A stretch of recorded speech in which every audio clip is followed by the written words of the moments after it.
സോനം വാങ്ചുക് എന്ന മനുഷ്യാവകാശ പ്രവർത്തകൻ എന്ന് പറയപ്പെടുന്ന ആളിനെ കുറിച്ച് വലിയ തോതിലുള്ള നറേറ്റീവുകളാണ് കഴിഞ്ഞ കുറേ നാളുകളായി നമ്മൾ കേൾക്കുന്നത്.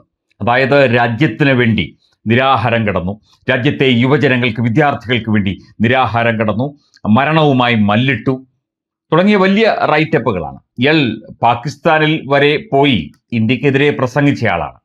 പ്രസംഗത്തിന്റെ കാര്യം പറഞ്ഞപ്പോൾ ഇയാൾക്ക് ഒരു പ്രസംഗത്തിന് 50 മിനിറ്റ് പ്രസംഗിക്കുന്നതിന് 15 ലക്ഷമാണ് കൂലി.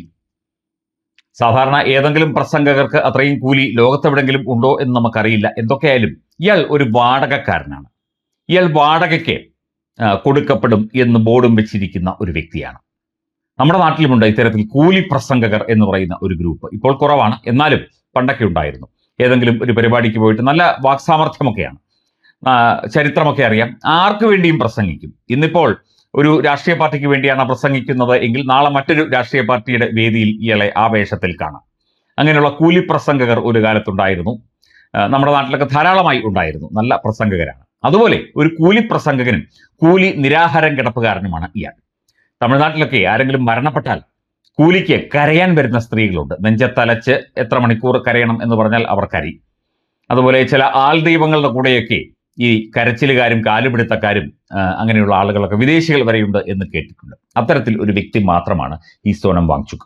ഇയാൾക്ക് കുറെ മാധ്യമങ്ങൾ, കുറെ ഇന്ത്യ വിരുദ്ധ ജിഹാദി മാധ്യമങ്ങൾ വലിയ തോതിലുള്ള ഒരു പ്രാധാന്യം കൊടുത്തുകൊണ്ട് ഇയാളെ വലിയ ഒരു മനുഷ്യനായി അല്ലെങ്കിൽ മനുഷ്യാവകാശ പ്രവർത്തകനായി ചിത്രീകരിക്കുകയാണ് ചെയ്യുന്നത്.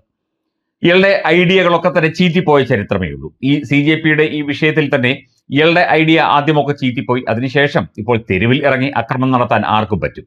അത് ഏത് തല്ലുകൊള്ളിക്കും പറ്റും, അല്ലെങ്കിൽ ഏതൊരു ഗുണ്ടയ്ക്കും പറ്റുന്ന കാര്യമാണ്. തെരുവിൽ ഇറങ്ങി അക്രമം നടത്തുകയും പാർലമെന്റ് കത്തിക്കും എന്ന് പറയുകയും പ്രധാനമന്ത്രിയെ കൊല്ലും എന്ന് പറയുകയും ഒക്കെ ചെയ്യാനായിട്ട് ആർക്കും പറ്റും. പക്ഷേ ഒരു സമരം ആണെങ്കിൽ അതിൻ്റെതായ പ്രാധാന്യത്തോടെ അത് മുമ്പോട്ട് കൊണ്ടുപോകണമെങ്കിൽ ഒരു സ്ട്രാറ്റജി വേണം, ഒരു സമരതന്ത്രം വേണം, ഒരു വിശ്വാസ്യത ജനങ്ങളിൽ നേടിയെടുക്കണം. അതൊന്നുമില്ലാതെ കോക്രോച്ച് ജനതാ പാർട്ടി എന്ന് പറഞ്ഞൊരു പേരുമിട്ട് കുറെ ആളുകളെ അവിടുന്നും ഇവിടുന്നും കൂലിക്കെടുത്ത് വാടകയ്ക്കെടുത്ത് ഒക്കെ തന്നെ ഇത്തരം പരിപാടികൾ നടത്തുമ്പോൾ അതിന്റെ അവസാനം ചീറ്റിപ്പോവുകയുള്ളൂ. ഡൽഹി കലാപവും NRC വിരുദ്ധ കലാപവും ഒക്കെ നമ്മൾ കണ്ടതല്ലേ. ഒരു ദേശീയ മാധ്യമത്തിൽ ഈ കേറ്ററിംഗുകാർ, ഈ CJP-ക്കാർക്ക് ഫുഡ് കൊടുക്കുന്ന, ഭക്ഷണം കൊടുക്കുന്ന കേറ്ററിംഗുകാരെ ഒരു മാധ്യമം ഇന്റർവ്യൂ ചെയ്യുന്നത് കണ്ടു. എവിടുന്നാണ് പണം എന്ന് ചോദിച്ചപ്പോൾ ഇവരാരുമല്ല തരുന്നത്, ഏതോ വിദേശ അക്കൗണ്ടിൽ നിന്ന് ആരോ അയച്ചു തരുന്ന പണമാണ് എന്നാണ് അയാൾ മറുപടി പറഞ്ഞത്. അപ്പോൾ തന്നെ ഇത് ഡീപ് സ്റ്റേറ്റിന്റെ, ഇന്ത്യ വിരുദ്ധ പ്രവർത്തകരുടെ, തീവ്രവാദ ഗ്രൂപ്പുകളുടെ, ബംഗ്ലാദേശി ജമാഅത്തെ ഇസ്ലാമിയുടെ ഒക്കെ തന്നെ കളിയാണ് എന്നുള്ള കാര്യം വ്യക്തം. ഇതൊന്നും അധികം കളിക്കാൻ പോകുന്നില്ല, കളിച്ചിട്ട് കാര്യവുമില്ല. അങ്ങനെ ഇതൊക്കെ കണ്ടാൽ കുലുങ്ങുന്ന വ്യക്തിയുമല്ല ഇന്ത്യൻ പ്രധാനമന്ത്രി, ഇന്ത്യൻ ഭരണകൂടം, ഇന്ത്യൻ ആഭ്യന്തരമന്ത്രി. അവർ ആലോചിക്കുകയാണ് എന്താണ് ചെയ്യേണ്ടത് എന്ന്. അവർ ഒരു തീരുമാനം അങ്ങോട്ട് എടുത്തു കഴിഞ്ഞാൽ, അവർ ശരിക്കും പറഞ്ഞാൽ ഒരു തീരുമാനമെടുത്ത് നടപ്പിലാക്കി കഴിഞ്ഞാൽ ഇവനൊക്കെ വാലും ചുരുട്ടി ഓടുന്നത് കാണാം. CJP-യും വേണ്ട, ഒന്നും വേണ്ട. മലയാളികളായ കുറെ ആളുകളെയൊക്കെ കൊണ്ടുപോയിട്ടുണ്ട്. വരണമെന്ന് തോന്നി ഫ്ലൈറ്റ് പിടിച്ചൊക്കെയാണ് പോകുന്നത്. ആലോചിച്ച് നോക്കൂ, സാധാരണക്കാരന് വിദ്യാർത്ഥിയാണ്, എങ്ങനെ ഫ്ലൈറ്റ് പിടിച്ചു പോകും? അവന് വരുമാനമുണ്ടോ? ഫ്ലൈറ്റ് പിടിച്ചാണ് ഞാൻ വന്നതെന്നൊക്കെയാണ് ഇന്റർവ്യൂ മാധ്യമങ്ങളോട് പറഞ്ഞത്. അപ്പോൾ തന്നെ ഇതൊരു സ്പോൺസറാണ്. കോടികൾ സ്പോൺസർ ചെയ്യുന്ന ഒരു രാജ്യവിരുദ്ധ കലാപമാക്കി ഇതിനെ മാറ്റാൻ ശ്രമിക്കുന്ന ഒരു നെറികെട്ട ഒരു പരിപാടിയാണ് ഇത് എന്നുള്ള കാര്യം എല്ലാവർക്കും ബോധ്യപ്പെട്ട് കഴിഞ്ഞു. ബോധ്യപ്പെടാത്തവർ, ഇപ്പൊ പണം വാങ്ങി എന്തെങ്കിലും പറയുന്നവർ, കേരളത്തിലെ കുറെ കലാകാരന്മാരും കലാകാരികളും ഒക്കെ ഉണ്ട്, പണം വാങ്ങിയിട്ട് അതിന് അനുകൂലമായിട്ട് പറയുന്നു.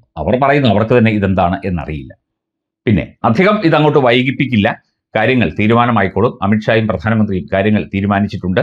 അജിത് ഡോവലാണ് കാര്യങ്ങൾക്ക് ഒരു പ്രത്യേകമായ ഒരു അവസ്ഥ കൈവരുന്നവരെ കാത്തിരിക്കാൻ ഇവരോട് പറഞ്ഞത്. അത് കഴിയുമ്പോൾ അദ്ദേഹം തീരുമാനിക്കും എന്ത് വേണം എന്ന്.